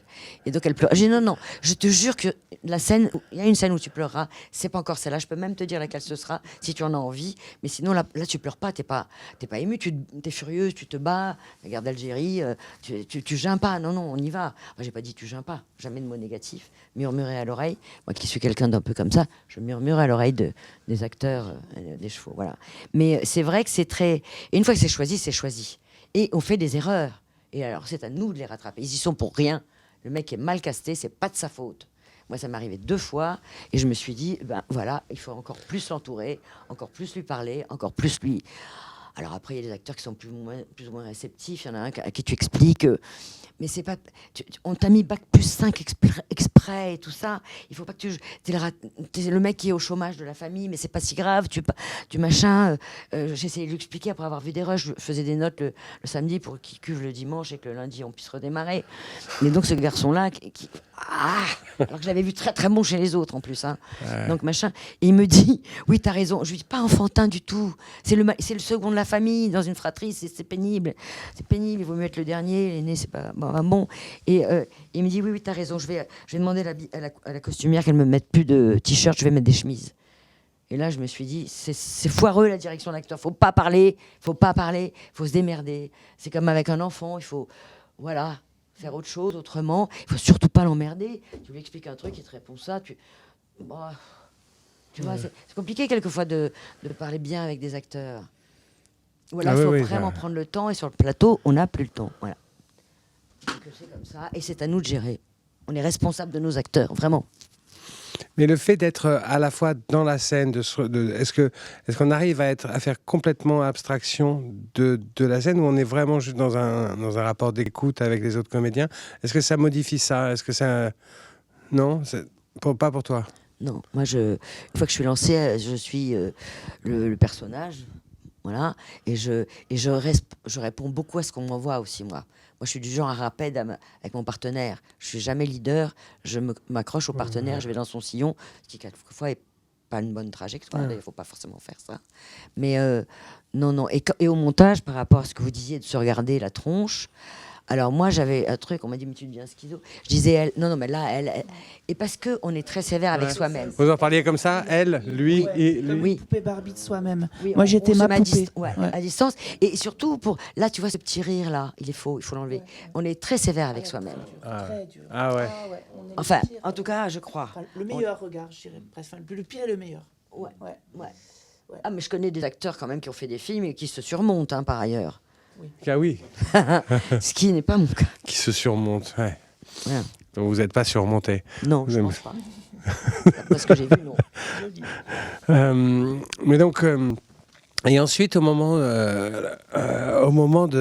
justement où l'écriture continue, de tout ce qui est quand on passe, voilà, là, une fois qu'on a unlocké l'image, qu'on est sur le son, qu'on est sur et qu'on continue donc l'écriture, qu'on en parlait comme ça, donc on est presque déjà a posteriori.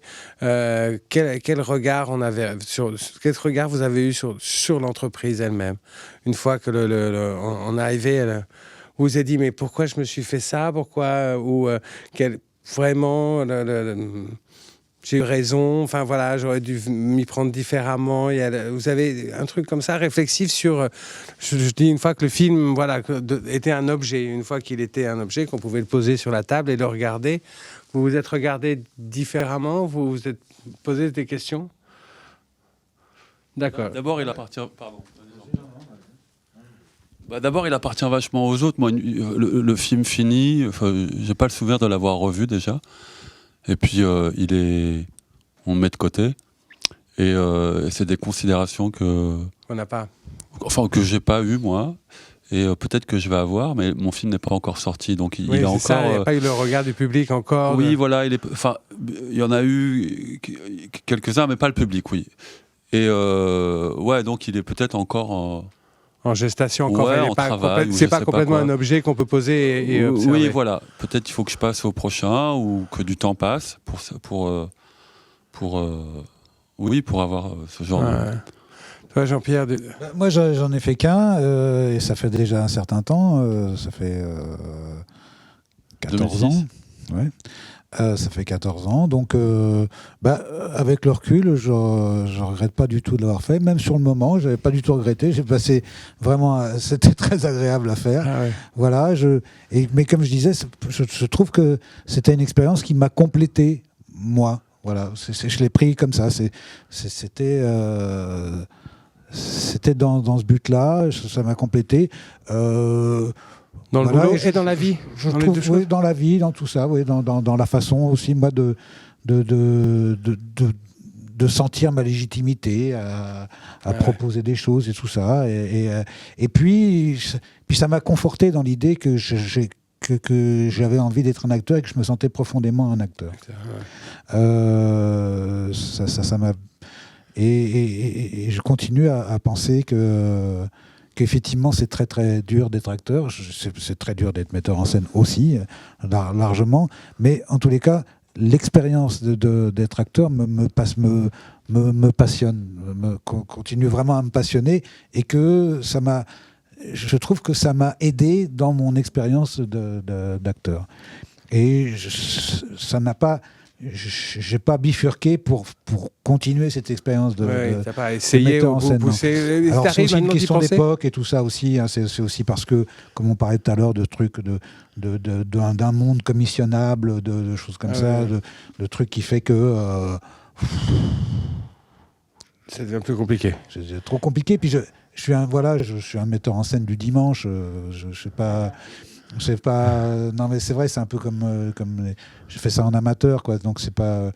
Je connais autour de moi des gens pour qui c'était une vraie nécessité, qui ne pourraient pas vivre s'ils ne faisaient pas ça, pour qui effectivement c'est des cinéastes, c'est des gens qui sont portés par ça, ils ne pourraient pas vivre autrement. Donc moi je mesure à quel point, par contre, je ne pourrais pas vivre si je ne jouais pas des rôles, si je ne prenais pas en charge ce travail-là. Prendre en charge le travail de mise en scène. Voilà, ça peut exister, mais pour moi, c'est pas ma nécessité. Toi, Nicolas, ça y est, maintenant, le film a rencontré une partie de son public pour l'instant. Est-ce que, justement, il y a un regard comme ça, a posteriori, sur sur un jugement, sur le travail qui a été fait, sur ce qu'on peut en retirer, sur... Ben, c'est très tôt aussi. Oui, c'est très tôt aussi. La presse t'a aidé là-dessus à regarder l'objet? Non, parce que c'est pas du tout comment dire, c'est pas un regard extérieur qui va calmer ou enfin les sensations, les pensées que j'ai sur mon film. Ça, c'est vraiment non, les acteurs ont été importants, l'impact des acteurs, l'impact aussi une chose des amis, qui est un chapitre très important dans la vie, dans ma vie, dans la vie de, je pense, par exemple, Brigitte le dit, elle parle de son amie Nicole. Je trouve que moi, par exemple, si par exemple mon film déçoit des amis, mais quand je dis des amis, c'est pas la bande des poteaux, c'est pas les petits mouchoirs dont je parle. Je parle pas des amis acteurs, je parle des amis. Moi, mes amitiés, mes amours, c'est comme pareil, c'est de l'écriture. C'est-à-dire que c'est des chapitres de ma vie et qui sont en cours. Et si par exemple je déçois, je vois dans l'œil une déception, ça peut me tuer mon film. La presse n'est pas mon ami. Je veux dire, et j'ai envie de dire même enfin tout ce qui est de l'ordre des honneurs, etc. C'est pas ça pour ça. Par contre, oui, pour s'adresser personnellement, on peut faire un film, on a le droit de le faire, s'adresser à un amoureux qui est parti, à son père qu'on n'a pas rencontré, mais le faire secrètement. Et puis tout à coup, si ça crée du lien, si ça recrée un lien supplémentaire pour continuer à mener cette existence, là je me dis le film a rempli vraiment mieux qu'une soirée avec du bon vin. C'est très bien les soirées avec du bon vin, mais c'est-à-dire qu'on a ouvert une fenêtre sur, en passant par soi, évidemment. Moi je trouve que c'est ça, il faut toujours passer par son regard et sa propre bêtise aussi, comme il y a un philosophe qui dit qu'il faut toujours passer par sa propre bêtise, et je trouve ça intéressant aussi. Et pour ça, pourquoi ? Pour se dire que c'est aussi une façon de... La religion, c'est ça, hein, c'est ce qui relie les hommes. C'est une religion sans Dieu. Et moi, ça m'a vraiment étonnée de moi-même à quel point... Mais c'est vrai que... parce qu'on adore mettre en scène, nous, qu'on doute et tout, j'aime mon film. C'est-à-dire que je l'aime. Je l'aime, il y a pas... Je jouerais un jeu très dangereux et un peu... Je pense que par rapport à moi, hein, ma santé mentale, ça n'irait pas. Si j'ai tout décidé, dessiné, architecturé, je n'ai raté aucun rendez-vous d'écriture dans cet espace-temps, bien sûr. Dans 10 ans, je rougirai peut-être, même dans 2 mois. Mais là, maintenant, je pose ce film que j'aime. Ce film n'est que de la décision. Et c'est vrai, sûrement... peut-être la chose la plus importante du film, et sa part inconsciente, et je suis hyper d'accord avec ça.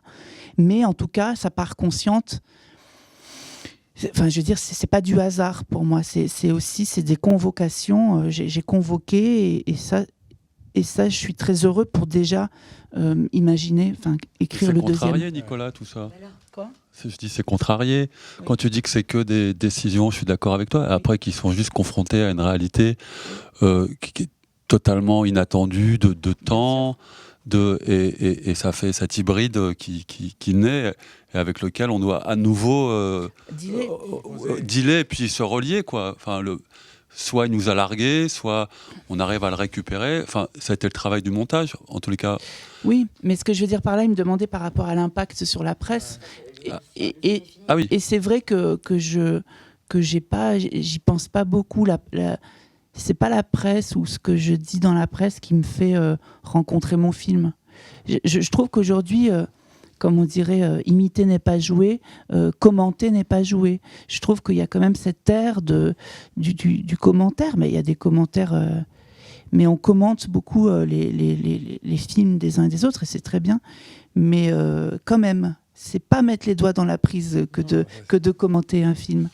Et en fait, mon film, j'ai envie de dire même aller plus loin. Je l'ai fait comme une personne, j'aime ça aussi moi au cinéma, mais j'aime les films. Tu vois, par exemple, ton film, c'est un prénom. J'aime ça. J'aime les films portraits. J'aime une personne, elle apparaît et elle donne le droit au spectateur de la détester ou de, tu vois, mais elle est là. Elle est là, elle miroite, elle a plusieurs aspects. Et j'ai fait mon film comme ça. J'ai pas fait mon film comme une chose. J'espère que les gens. Il est déjà un peu sorti, donc il y a des gens. Tu parlais de réparation. En fait, j'ai fait un film. Si je disais un mot, j'ai fait un film pour la réparation. Parce que je crois que ce sont aujourd'hui les fictions qui réparent. Voilà. Moi aussi, je crois ça. Moi, en ce qui concerne l'objet fini.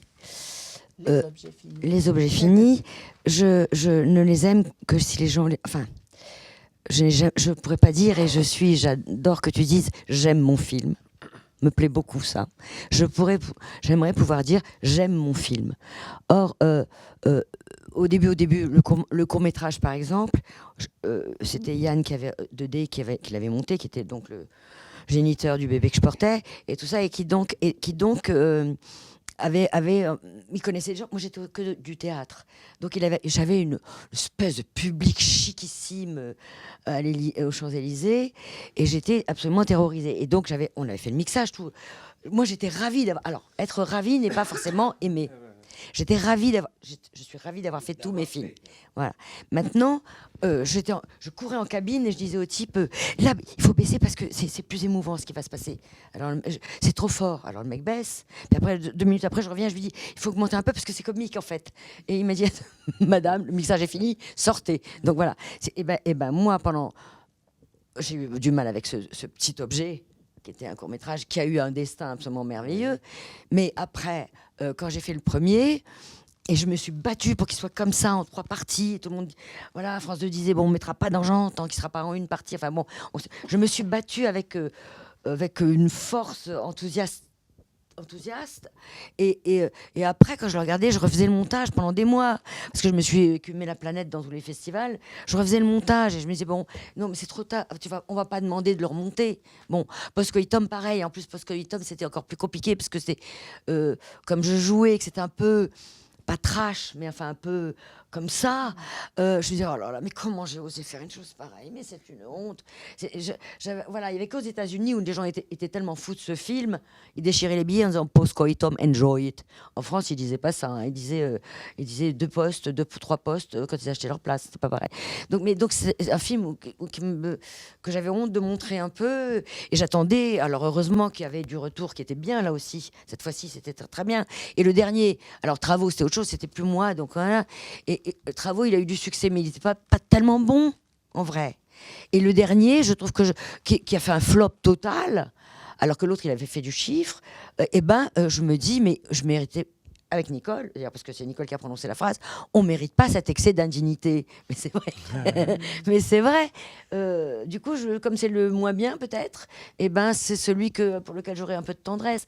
Mais je ne peux pas dire j'aime mes films. Je ne peux pas le dire, parce que je ne le pense pas, je pense. Non mais attendez, je dis pas j'aime mon film dans une chose de compétition. Je veux dire que ça... Bon film. Merci Jean-Pierre, je me sens moins seule. Ça fait le mec en fait.